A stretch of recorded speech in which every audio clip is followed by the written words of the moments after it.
Oui, je raconte cette histoire de Dick parce qu'elle est étonnante et on peut faire des conclusions horribles sur le dressage de ce chien à attaquer des gens nus au parti. Il était sûrement utilisé, ce chien, pour des interrogatoires violents, à faire ce qu'il a essayé de faire sur moi et que j'ai arrêté grâce au fait que j'ai pu attraper mon short. Mais le gars qui était nu avec les mains menottées derrière le dos, il n'y pouvait rien et le chien lui bouffait les choses. Horrible. Mais c'est aussi pour montrer ça, quelle confiance avait en nous le chef de la prison. Nous confiait son chien, nous laissait sortir sur le balcon, c'était des choses totalement interdites, parce que si on avait eu un peu de gingin, on aurait pu par là s'évader. Pas du gingin, mais de l'inconscience. Parce que il nous est arrivé aussi, parce qu'ils étaient arrivés, les Allemands, à une certaine inconscience vis-à-vis de nous. Par exemple, ils nous en donnaient à astiquer leur étui à revolver qu'il fallait cirer en noir, et ils nous les donnaient à astiquer avec le revolver à l'intérieur. Un jour, on nous a emmenés dans une pièce qui servait de débarras aux gardiens, et on nous a dit de y faire le ménage, et dans cette pièce, il y avait 3 valises de grenades à manche, il y avait 3 ou 4 mitraillettes et une quantité énorme de chargeurs.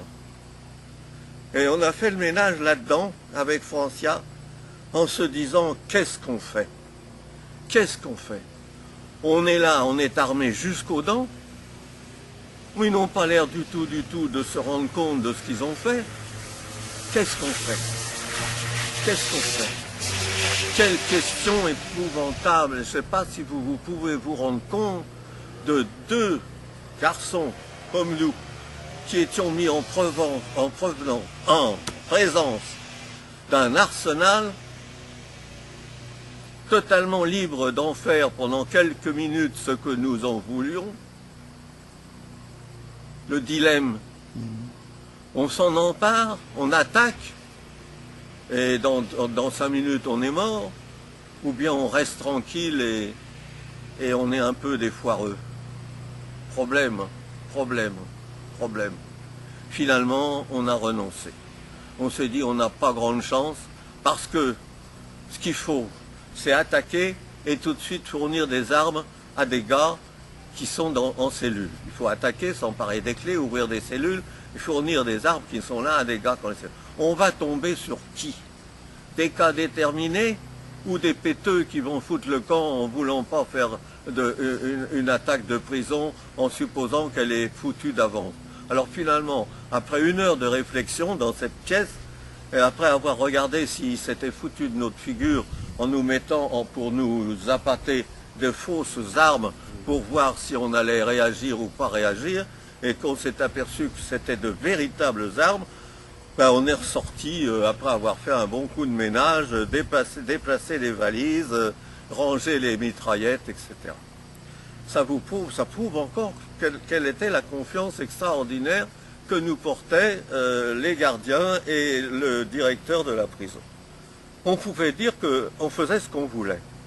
Et on faisait ce qu'on voulait à tel point que ça a donné une idée à Lucien Francia. Il y avait évidemment, comme dans tout endroit, des ordures. Des ordures qui sortaient des cellules, c'était des emballages de biscuits, de gâteaux, de ravitaillement qu'on avait portés aux personnes. Et ces ordures, elles étaient évacuées par un ascenseur à commande unique extérieure, descendu dans le premier souterrain, et là, les sacs d'ordures étaient jetés dans de grands conteneurs. Et puis, on remontait avec le sac d'ordures, on ne remontait pas. L'Allemand nous faisait remonter, puisque l'ascenseur ne fonctionnait que en appuyant sur un bouton qui se trouvait à l'étage du haut et à l'étage du bas, et qui était à l'extérieur et qu'on ne pouvait pas atteindre de l'intérieur de l'ascenseur.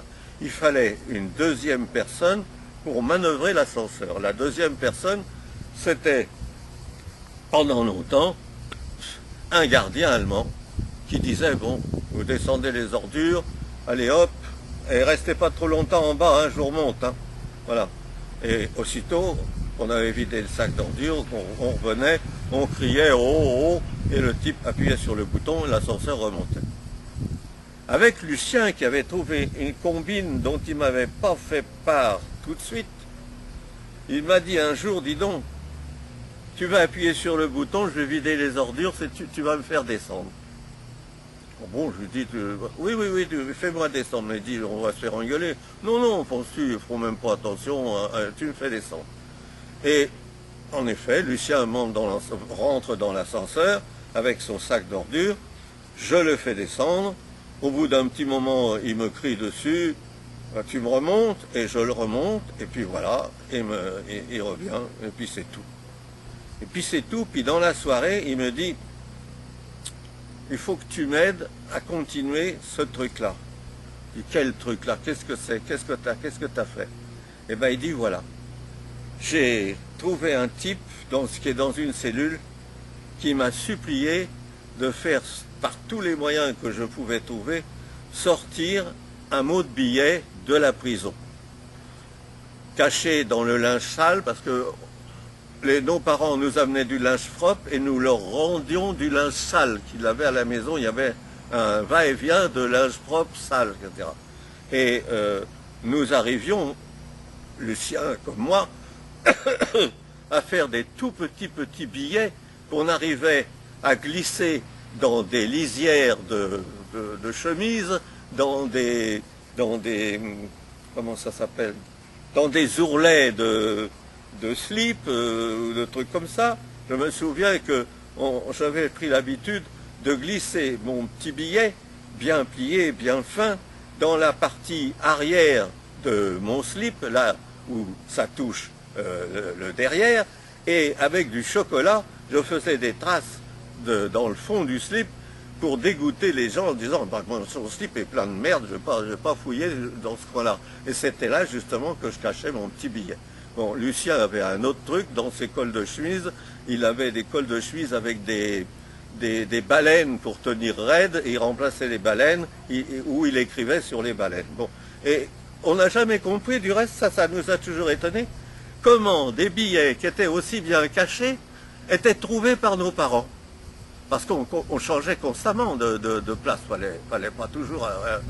comment nos parents devinaient qu'à tel endroit, il y avait un billet pour eux. Et qu'ils le trouvent, et alors, le premier billet que j'ai fait parvenir, il est passé par la lessive, parce qu'il a été écrit au crayon à encre, et je l'ai toujours, je l'ai récupéré, puisqu'il était resté chez mes parents, et on voit qu'il a été amplement mouillé. Parce que ma maman a dû laver la chemise avec le billet écrit à l'encre au crayon à encre dans le col. Alors il a subi le lavage, le billet. Les autres n'ont pas subi de lavage, ils sont intacts. Ils ont été retirés avant lavage. Mais ça, on n'a jamais compris, Lucien et moi, comment nos parents devinaient où ils étaient. Bon. Et alors, Lucien me dit, il faut absolument, ce gars-là, il n'a pas la permission du linge, ni des colis, et il m'a supplié de lui faire passer un mot à l'extérieur, et c'est ce que je viens de faire. J'ai dit, qu'est-ce que tu viens de faire? Qu'est-ce que tu as fait? Comment tu as fait? Tu n'es pas sorti. Il dit non, mais tu sais bien que c'est le jour de la réception des colis, et que les femmes et les familles qui viennent apporter des colis à leurs prisonniers, c'est-à-dire sur la table du Schatzpedebel qui vérifie les colis et les fouilles, passent par le souterrain.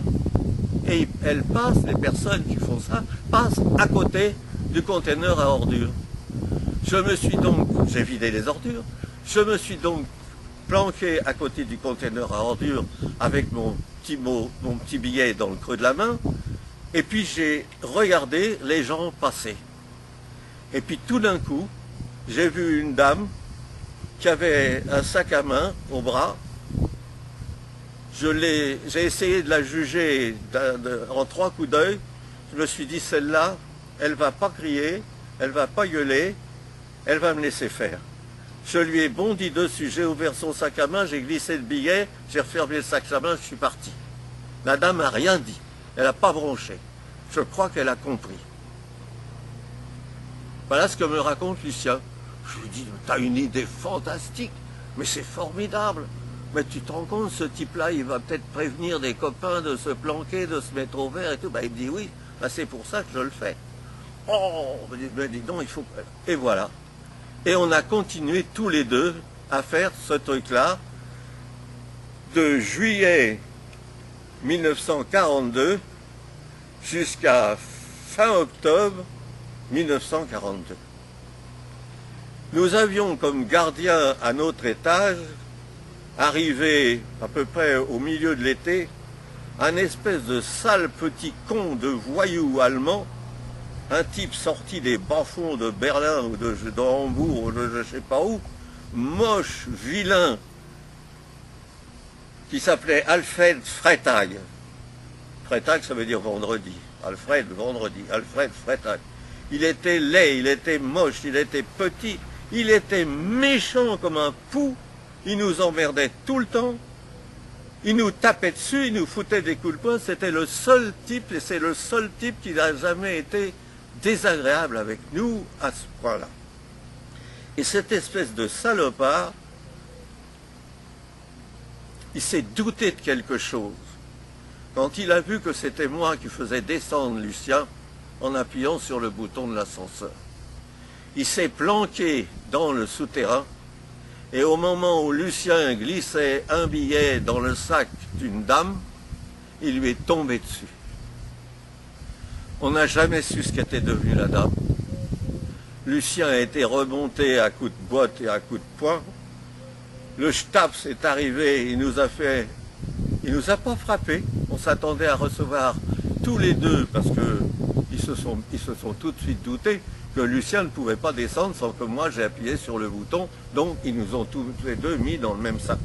Ah, Paul, salaud, toi, salaud, tu m'as trompé, enfin en allemand, tout ça, tu nous as trompé, vous nous avez trompé, etc. Enfin un discours épouvantable en hurlant, mais aucun coup, alors que l'espèce de connard de Freitag nous tapait dessus.